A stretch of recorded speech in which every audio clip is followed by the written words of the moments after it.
Again, some capital years make a big difference here. We haven't broken those out, but this year 56,000 related. A lot of it related to the airport tree removal and the hangar building. That's net of state reimbursement.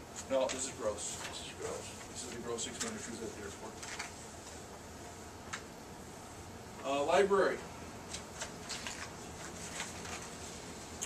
It's starting to turn into the slide that's in there when you buy the PowerPoint presentation. It just has a steady tick up by the same amount every year. But you can see how the library is kind of that way, inflationary cost, and we see that go from 91 to 96 to 102 to 104. It becomes fairly easy to predict where we're going with library expenditures.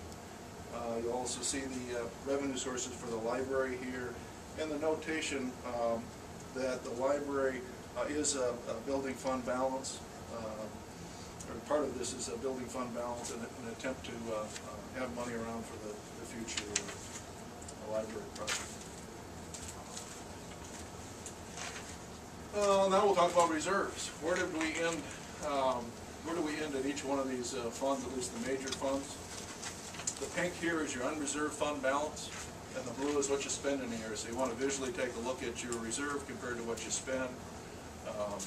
Gives you an idea. You look at a year like this, your reserve was what you spent, so you're at 100% reserve. You have enough in reserve to make it through the whole next year if you spend the same amount. So that's a theory. See the percentages over here.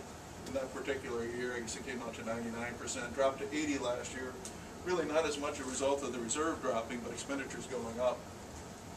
And then this year, the reserve's up slightly, expenditures are up, and as a result, the percentage goes to 93%. So, actually, because expenditures are down, the reserve goes from 80 to 93%. We're using a denominator of expenditures. So we're in pretty solid shape on the general fund reserve. We'll run through some special revenue funds quickly. Airport has 59,000 in fund balance, accumulates for capital needs. Library, I guess this is where the bullet was that described the fact that they are generating, or they're building that fund balance, most likely for some costs related to possible future construction. But the library does have 100% fund balance, meaning they have 100% of their annual expenditures in their fund balance. Fire. Fire is broken into two pieces. We have the fire department, and then we have the mill rate fund. Technically, I guess tracking the township dollars. And we have 199,000 in one and 187 in the other, not only for future capital needs, but also they are servicing about $82,000 worth of debt related to the fire rescue rig. Ambulance. With the write down on those receivables this year, you can see we dropped from 335 to 230. Still a fairly healthy fund balance in the ambulance. The other thing that I mentioned at our earlier meeting is quite a few cities report this fund as an enterprise fund. Some have made that change over the last 2 or 3 years. Enterprise fund is a business type fund, similar to your water, sewer, electric funds, your liquor fund. These are enterprise funds. They're meant to make money and potentially make payments in lieu back to the general fund and those sorts of things. So many have taken their ambulance funds to enterprise funds because they're self-sufficient. Unlike the library where you levy, or the fire department where you levy, generally you don't levy in the ambulance. It's like the water and sewer funds, you don't levy into them, they support themselves. So in the past, a lot of them were set up as special revenue funds, as this is, because you didn't need the levy, but those days appear to be behind us, hopefully. Can I ask about the $139,000 aged accounts receivable balances? Why they're just written off and couldn't collect? Over the last couple of years, the city fell behind in the billing, the Medicare cost billing and the other billings on the ambulance. We discussed it last year as part of the problem with the flood. That's part of the problem, the overworked business office. But Kathy, I don't know if you want to address that situation.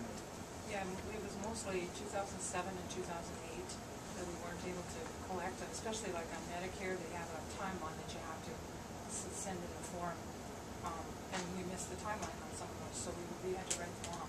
But now we have electronic billing program, so we're getting caught up on all those.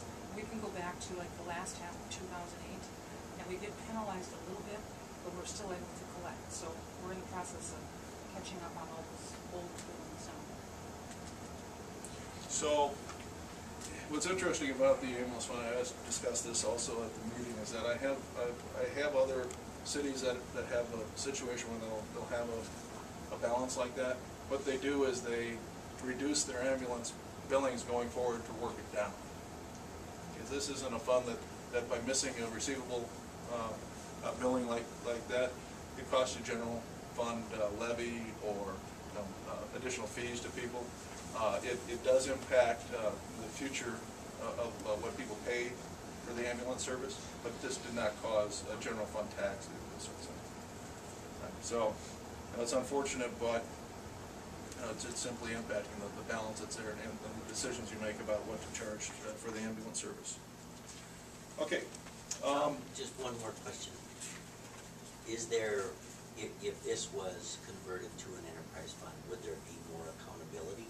Or what's the advantage of switching it to an enterprise fund? Well, first, when you report on the financials, you really should report funds the way they are. So if you've got special revenue funds, when someone reads your financials, they look at it and say, these are funds that are supported by property taxes. You've got one in there that's in there and it's not supported by property taxes. So it looks odd. That's the first thing. The second thing is properly functioning in many cities, not all cities feel this way, but many cities feel properly functioning enterprise funds are really businesses that are operating in your city. And they should operate at a profit and they should pay property taxes. And since they're municipal entities, they don't pay property taxes. And so what those cities do is those municipal entities pay a payment in lieu of tax back to the government, meaning, or back to the general fund, meaning, well, it's like if you had a private ambulance company working in town, they'd be paying property taxes.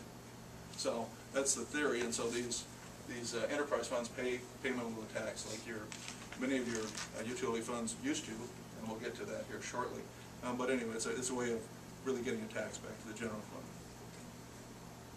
Okay. I think I mentioned at our earlier meeting that RPU pays $9 million in payment in lieu to the city of Rochester every year. Okay. Debt service. Oh, did I miss? I'm sorry. Business Flood Loan Recovery Fund. This, of course, is where the funds came in from the $17.5 million grant from the state. We don't have that one. Oh, yeah, that one right there. Under debt service. Yeah, we backed up on it. Oh, it is under debt service. It is under debt service. Sorry. I get a little out of order there. So the funds came in and then they were loaned out. All that's left is just $6,000 worth of cash at the end of the year. Now there is $17 million in receivables. Long-term receivables do not show up in fund balance like the short-term ones did in the ambulance that they're being collected. Then when there are short-term receivables, it's really available to be spent. The long-term receivables we don't pick up in fund balance because the money's not really there.